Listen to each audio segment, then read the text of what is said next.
April 21, 2:30 p.m. A police officer shot a man twice, after the man allegedly attempted to pull a gun on the police officer, during a confrontation in Quezon City. The man was identified as former military Winston Ragos. He was 33 years old, and was diagnosed with post-traumatic stress disorder, and schizophrenia. The policeman who shot him was identified as Police Master Sergeant Daniel Florendo Jr. According to the police report, PMSG Daniel Florendo was manning a checkpoint together with 4 other police trainees, when Winston Ragos approached one of the police trainees Arnold Fontillas Jr., and Joy Flaviano, in a condescending manner. They immediately informed Florendo, and when they confronted Rago, he tried to draw a gun from his sling bag. That's why Florendo was left with no choice but to fire his gun at Rago in order to protect himself, and possibly others, from imminent danger. According to Florendo and the PNP, it was self-defense. A Facebook post by the niece of Ragos tells their point of view about the incident. She said that her uncle Winston was at a store near the checkpoint, when Joy Flaviano, one of the police trainees manning the checkpoint, went in and asked the store owner if he can use their comfort room. Ragos, who was mentally unstable, followed Flaviano, who were supposed to go to the comfort room, did not like the way Ragos followed him, and just went back to their post.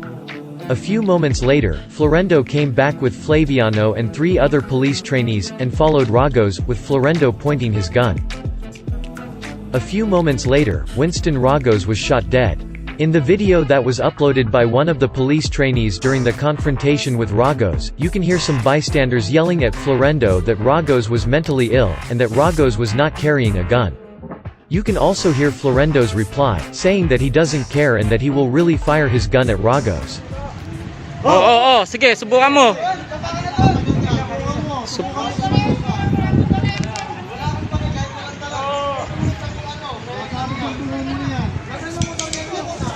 Bakit? Anong problema ko sa'yo? Anong problema ko sa'yo? Mamaya, malalaman mo problema mo.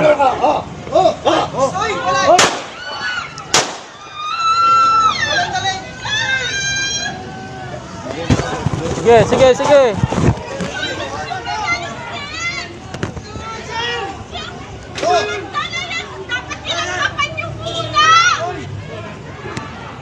Wag kayong lumapit ha. Wag kayong lumapit. Was it really self-defense? Let's take a closer look about what happened. According to the PNP Rules for Operational Procedure, Rule Number 8. The use of firearm is justified if the suspect poses imminent danger of causing death, or injury to the police. The use of firearm is also justified under the doctrines of self-defense. Netizens defending police officer Daniel Florendo argues that he just did the right thing to defend himself, because regardless if Ragos really had a gun in his bag or did not, he was in the act of drawing a gun from his bag, which could be considered a threat. What most netizens defending police officer Florendo fails to realize, is that PNP Rules of Operations Rule Number 8 also states that, in order for it to be considered as self-defense, the police must face a real threat on his life, and the peril sought to be avoided must be actual, imminent, and real. Unlawful aggression should be present for self-defense to be considered as a justifying circumstance. To make it simpler, to be considered as unlawful aggression by the suspect resulting to the police defending himself, the suspect must have the actual gun in his hands, and it must be pointed directly to the police officer. The actual PNP rule book, and other books about laws, including rulings from previous similar cases, clearly states that the act of drawing a weapon is not considered life-threatening for self-defense. Based on the police report by the PNP, they were able to retrieve a .38 caliber Smith & Wesson that has no serial number, and some bullets from the bag of Winston Ragos, along with his other belongings.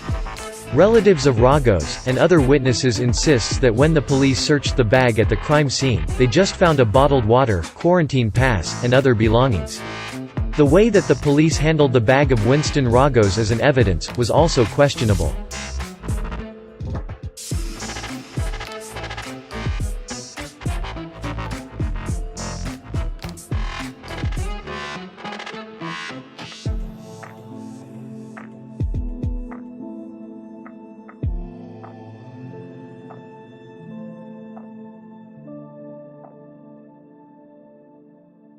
According to various sections of the PNP Crime Investigation Manual, in order to preserve the integrity of the evidence and the crime scene, the place should be first corded by police tape, or by any other means. No physical evidence at the crime should be moved, or touched without having the crime scene photographed and documented by a scene of the crime operative.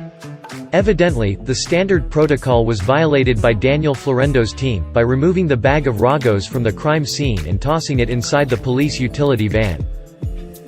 In the CCTV footage, it shows that Florendo's team approached Winston Ragos while pointing a gun, even while a few meters away. This evidently violated the rules of engagement that the use of force or firearm is only necessary if all peaceful, and non-violent ways have been exhausted. There was no indication in the police report that there was an attempt to de-escalate the situation.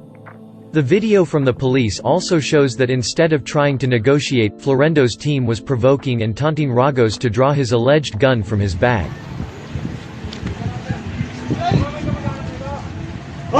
Sige, subukan mo.